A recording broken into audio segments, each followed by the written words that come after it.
Google, Amazon, and Microsoft are heavily involved in providing cloud computing to the Israeli military. There are reports of Microsoft employees who work alongside IDF soldiers in creating the technology. That technology has been implicated and is known to have been used in the mass bombing campaign at the start of the invasion. In particular, that killed the first 40,000 people and destroyed most of Gaza. Israel has built that advanced software in order to enable mass targeting, for example, for the Where's Daddy campaign, where they attempt to check when militants arrive home so that they can kill not only the militants but drop a bomb on their entire families and their neighbors.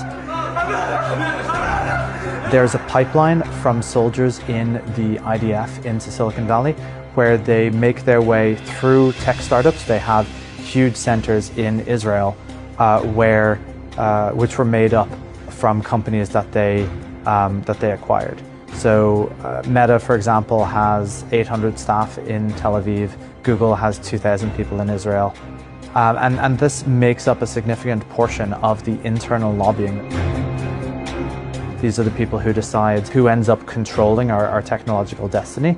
It's no coincidence that Peter Thiel and companies that he's funded, such as Palantir, have been enabled to go so far because there's a huge amount of money from people who have this extreme far right, and they are very much aligned with the Israeli objectives.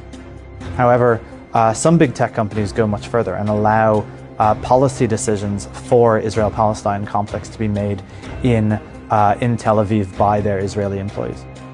The Israeli offices of Google and Meta that make policy decisions about what kind of content is allowed. And so they have taken very aggressively anti-Palestinian policies. What happens is that the Israel lobby has labeled anything that is pro-Palestine as terrorists. They call anyone who speaks up for Palestine, they call them pro-Hamas, and then they attempt to use these policies to get speech shut down.